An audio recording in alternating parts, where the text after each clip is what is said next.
else was a low payer, just about the lowest? A place called Canada. Because Canada said, why should we pay when the United States will protect us free? Missile launch, pshing, boom. And we don't have it here.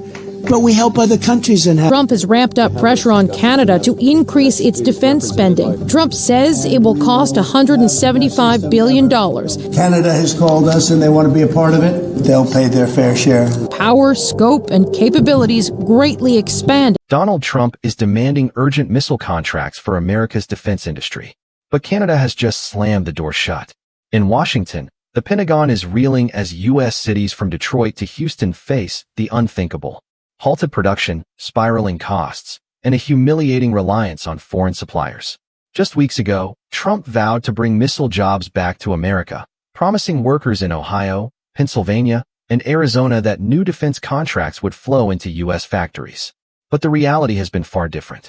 Ever since the tariff standoff with Ottawa escalated in early July, Canada has held back shipments of critical minerals, copper, rare earths, and high-grade coal, all essential for missile production. Trump's earlier trade battles meant to protect American jobs now appear to be backfiring. The Pentagon, once confident in its supply chains, is now scrambling as Canada quietly asserts new leverage over Washington. Before we continue, hit the like button and subscribe. It's the easiest way to support the channel, and you won't want to miss what's coming up next. Let's dive in. Tonight, the full scope of the crisis is becoming clear. Across the United States, mining operations tied directly to defense production have ground to a halt. In Nevada, copper pits that once supplied missile wiring have shut their gates. In Wyoming, high-grade coal critical for energy systems is piling up unsold. And in California's Mountain Pass, one of the few rare earth mines on U.S. soil, output has slowed to a crawl after Canadian refiners refuse to process shipments. These aren't isolated problems. They represent the backbone of America's missile industry. Without steady flows of refined copper, rare earth elements, and specialty coal, U.S. contractors in Alabama, Texas, and Michigan are reporting delays and suspensions. Trump's dramatic demand for emergency missile contracts has collided with reality. By refusing to expand exports south of the border, Canada has effectively frozen Washington's most urgent defense ambitions. The Pentagon, long accustomed to dictating terms, is suddenly facing humiliation on the world stage. Across the United States, the fallout is spreading faster than even the White House expected. What began as a trade standoff with Ottawa has now snowballed into a full-blown supply shock striking at the heart of America's defense and industrial economy. From the coal fields of West Virginia to the refineries outside Houston, ordinary workers are paying the price for a confrontation they never asked for. In Pennsylvania, miners who only months ago heard Trump promise a revival of Made in America jobs are now watching their shifts disappear. The iron and copper that once fed into missile casings and electronic systems has no outlet. Trucks that should be hauling loads to Midwest factories sit idle in Scranton yards. Local union leaders describe the mood as betrayal, not from Canada, but from Washington itself. Texas, long a hub for both energy and defense contracting, is facing a double shock. In Dallas, manufacturing lines that assemble missile guidance systems are starved of rare earth magnets. Engineers who once prided themselves on uninterrupted production runs are instead staring at empty storage bins. In Houston, the energy capital of the country, the absence of Canadian refined coal for high-temperature processes has forced plants to slow or shut down entirely. Thousands of workers are being told to stay home, and ripple effects are coursing through the supply chains of oil, gas, and electricity generation. Out west, the story is no better. In Nevada, copper mines that were supposed to guarantee America's independence from foreign suppliers have ground to a halt. Managers there admit privately that without Canadian smelters taking in and processing raw ore, their operations cannot turn a profit. Whole communities near Reno and Elko, towns built on promises of steady mining work, now face layoffs stretching into the thousands. Local diners that serve the morning rush of miners are empty. Schools that depended on tax revenue from the industry are slashing budgets. The defense sector itself is under unprecedented strain. In Huntsville, Alabama, known as Rocket City, the contractors who build missile components for the Pentagon are sounding alarms. Without reliable shipments of rare earths, their capacity to fulfill contracts is collapsing. One insider described it bluntly. "We've never had to tell the Pentagon no. Now we're saying no every day." For a city that has long tied its identity to defense work, the blow is both economic and psychological. Michigan, already reeling from auto industry disruptions, is now caught in the crossfire. Electronics manufacturers in Detroit that supply specialized circuits to missile firms are seeing orders canceled or delayed. Executives warned that if the rare earth crunch continues, they will be forced to cut entire shifts. That would put hundreds of skilled workers on the street. Workers who had believed national defense was one of the few guaranteed growth sectors. The pain extends into unexpected corners of the economy. In Kentucky and Ohio, chemical processors dependent on Canadian coal derivatives are scaling back. In Arizona, smaller manufacturers tied into the missile supply chain are shuttering completely. Even in Silicon Valley, the shortage of rare earth elements is threatening chip fabrication, meaning America's technology sector. Smartphones, laptops, data centers is suddenly entangled in what began as a defense dispute. The White House has tried to reassure Americans that alternative suppliers exist, but the numbers tell a different story. China controls nearly 70% of global rare earth refining. Canada, through its aggressive investments over the past decade, controls much of the rest. With Ottawa holding back exports, Washington is being forced to look further abroad, and the costs are staggering. Domestic prices for copper have already jumped 28% in 2 weeks. Rare earth spot prices are up 64%. Coal used in defense-grade metallurgical processes has spiked by nearly 40%. For ordinary Americans, that translates into higher costs far beyond the defense industry. Electricity bills in parts of the Midwest are climbing as plants scramble for fuel. Consumer electronics are set to rise in price by the holiday season. Even automakers in Detroit warned that the shortage of specialized materials could delay new vehicle lines, putting further strain on an industry that has already endured years of turbulence. Politically, the timing could not be worse for Trump. He has made repeated campaign-style appearances in swing states, insisting that his administration is defending American jobs against foreign rivals. But with visible layoffs now unfolding in those very states, the message is unraveling. In Ohio steel towns, workers who once wore Keep America Great hats are asking what happened to the promised contracts. In West Virginia coal country, the sense of betrayal is even sharper. Families who supported Trump on his pledge to revive mining now feel they have been sacrificed in a trade gamble gone wrong. At the Pentagon, the humiliation is palpable. Defense planners who assumed steady access to North American resources are now holding emergency meetings to ration existing stockpiles. Reports from inside the Department of Defense describe halted missile programs, delayed maintenance schedules, and procurement officials openly admitting that contracts cannot be met. Generals accustomed to projecting American strength abroad are instead dealing with shortages of the most basic materials at home. Even Wall Street is registering the shock. Defense contractor stocks in New York have tumbled, wiping billions from market value. Energy shares tied to coal and copper are in free fall. Meanwhile, Canadian firms listed in Toronto are surging as investors bet on Ottawa's newfound leverage. For the first time in memory, America's defense economy looks like it is being dictated by a foreign capital. And that capital is not Beijing or Moscow, but Ottawa. And city after city, the message is the same. Factories quiet, miners idle, communities uncertain. The United States, once confident in its unmatched industrial base, is now watching its foundations tremble. For workers in Detroit, Houston, Pittsburgh, and Phoenix, the confrontation with Canada is not an abstract geopolitical chess game. It is the empty paycheck, the shuttered plant, the silence of a production line that once hummed with activity. For decades, Americans assumed that North America's industrial partnership was unshakable. Two nations bound by geography, history, and the world's most integrated trade network. Yet, what we are seeing tonight is the unraveling of that very assumption. Canada, once regarded as the quiet junior partner in continental defense, is suddenly exercising leverage that rivals anything Washington has experienced since the oil shocks of the 1970s. And unlike the Middle East, this crisis is not happening half a world away. It is unfolding just across the border in mines stretching from Quebec to British Columbia. Global markets are already taking notice. In London, copper traders were jolted awake by Ottawa's announcement that no additional refining capacity would be directed southward. Futures prices spiked instantly, with analysts warning that America's dependence on Canadian copper is far deeper than previously acknowledged. In Tokyo and Seoul, rare earth buyers scrambled to secure contracts with Canadian suppliers, eager to lock in shipments that Washington had assumed were guaranteed. Europe, still wrestling with its own energy dependence on Russia, is watching with grim fascination as the United States suddenly finds itself at the mercy of a neighbor it long took for granted. What makes this moment extraordinary is not only the disruption of supply, but the broader shift in power. Canada has spent the past decade quietly positioning itself as a global leader in critical minerals.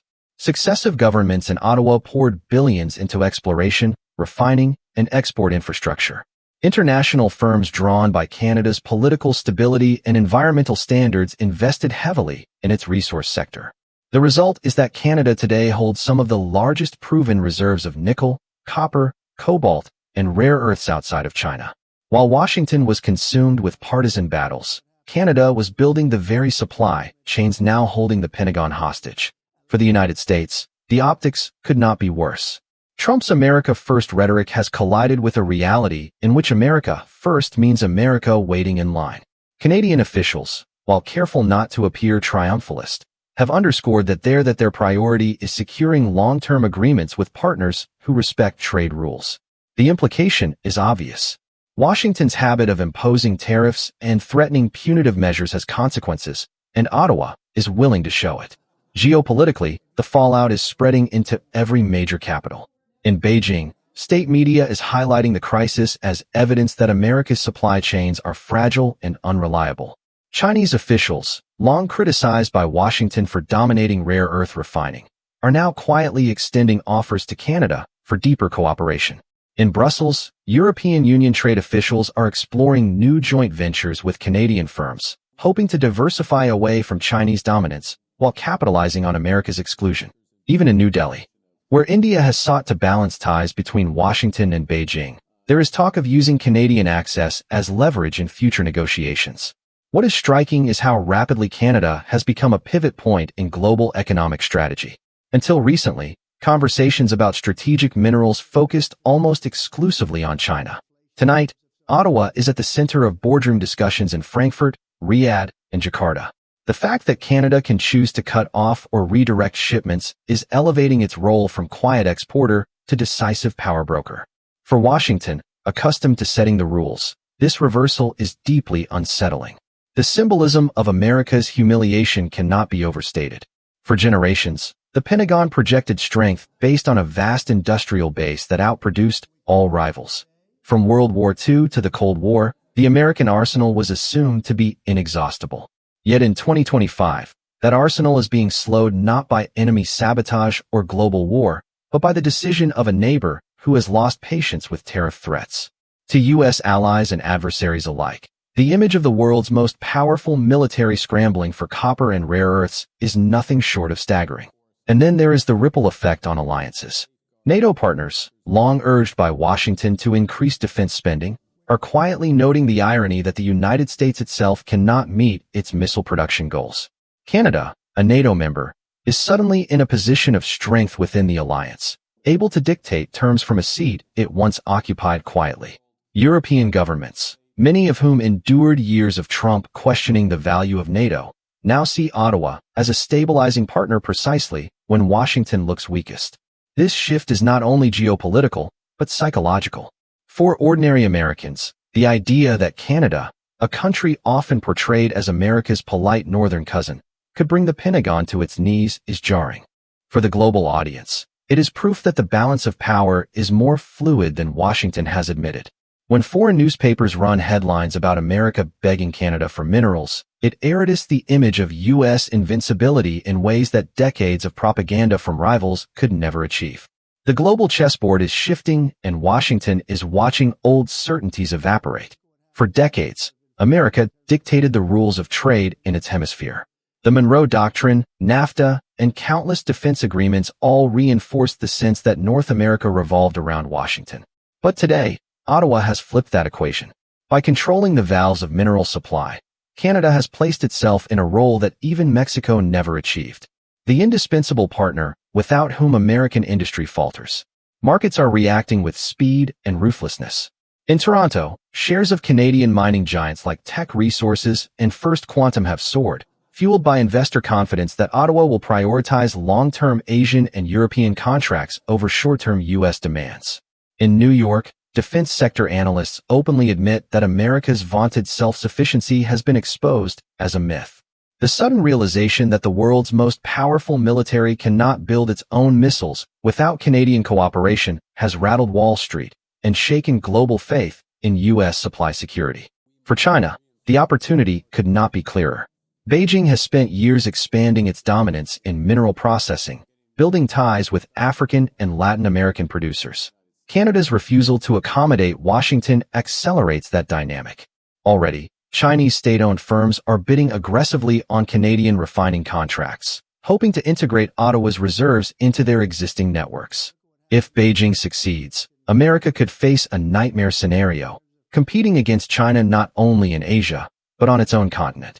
Europe is recalibrating. German officials, alarmed by their dependence on Russian gas and emboldened by Canada's assertiveness, are exploring new mineral partnerships with Ottawa. French and British defense ministries are seeking joint procurement agreements that would give them preferential access to Canadian supplies. In effect, Canada is rewriting the rules of Western defense collaboration, positioning itself as a gatekeeper for technologies ranging from fighter jets to electric vehicles. The Middle East is watching as well. Gulf states, eager to diversify beyond oil, see in Canada a stable partner with resources vital to the energy transition. Saudi investment funds are rumored to be in talks for major stakes in Canadian cobalt and nickel ventures. For Riyadh, aligning with Ottawa offers both profit and influence, while signaling to Washington that the Gulf can find partners elsewhere if American leadership falters. Back in Washington, the diplomatic implications are sobering. Trump's team is pressuring Ottawa with threats of new tariffs and even whispers of sanctions. But Canada has calculated carefully. Unlike smaller nations, it knows America cannot afford to sever ties entirely. The U.S. imports not only minerals, but also oil, lumber, and vast agricultural products from its northern neighbor. Any escalation risks inflicting pain on U.S. consumers already struggling with inflation. Canada's confidence comes from this web of interdependence and from the knowledge that global markets are lining up to buy what America cannot. The Pentagon's humiliation is thus not a temporary inconvenience, but a strategic wake-up call. In military circles, planners warn that America's ability to project power abroad depends fundamentally on secure access to raw materials at home. If Ottawa can choke that access, even briefly, it raises uncomfortable questions about Washington's vulnerability in a true global conflict. Could America sustain a prolonged standoff with China or Russia if it cannot even guarantee copper for missile wiring? The question is being whispered in defense think tanks across Arlington and debated in hushed tones on Capitol Hill. Symbolically, the episode marks a turning point in America's relationship with its allies. For years, Washington insisted that allies defer to U.S. demands on trade, defense, and diplomacy. Now, Canada has demonstrated that even close partners can push back decisively and win. That precedent will not be lost on others. Mexico may look to extract concessions in future trade talks. South Korea or Japan may seek better terms on defense contracts. The myth of unquestioned American primacy is cracking, and Canada has been the unlikely hammer. What lies ahead is nothing less than a recalibration of global economic geography. Nations that once saw Washington as the default hub of industrial supply are diversifying, hedging, and in some cases turning away. Canada is emerging as a power center in its own right, courted by Europe, Asia, and the Middle East. America, for all its wealth and military muscle, is discovering that the levers of 21st century power are not only aircraft carriers and nuclear stockpiles, but also the quiet flow of minerals beneath the earth. For a U.S. audience, the humiliation cuts deep. In American cities built on the mythology of endless abundance, Detroit with its factories, Pittsburgh with its steel, Houston with its energy, the idea that supplies hinge on a neighbor's goodwill feels alien. Yet, this is the reality confronting Washington tonight. The world is moving. Canada is rising. And America is being forced to grapple with the truth it long denied. Industrial power in the 21st century is not guaranteed. It is negotiated. Looking ahead, the road for America grows even more uncertain. The immediate scramble inside the Pentagon is only the first chapter of a longer struggle that could redefine U.S. defense policy and industrial planning sight for years to come. If Canada continues to restrict mineral exports, Washington will be forced into a series of hard choices. None of them easy and none of them quick. One scenario under serious discussion is ramping up domestic mining and refining at an emergency pace. But industry experts warn this is a fantasy in the short term. Opening new copper or rare earth mines takes years of permitting, billions of dollars in investment, and an environmental review process that cannot simply be wished away. Even where mines exist in Nevada, California, or Alaska, the bottleneck is refining, a sector Canada now dominates. Without access to Canadian processing capacity, raw American ore is little more than rock in the ground. Another possibility is turning to alternative suppliers abroad. Yet here too, the landscape is bleak. China holds the lion's share of global refining. Russia, already sanctioned, is not a realistic partner. Australia offers some potential, but its production is already locked up by Asian buyers. African producers in Congo and Madagascar present opportunities, but infrastructure gaps and political instability make them unreliable. That leaves Washington facing the uncomfortable reality that it may have to bid against its own allies for the few scraps left on the open market. The economic consequences of such bidding wars will be steep. Analysts project that if Canadian restrictions last into the next quarter, domestic prices for rare earths could double again. Copper could surpass record highs, hitting construction and consumer industries just as the economy struggles to stabilize. For households in Cleveland, Phoenix, or Atlanta, that means higher prices for everything from cars to smartphones. For the defense sector, it means ballooning costs for every missile, jet, or naval system, and delays stretching months or even years. Politically, the stakes could not be higher.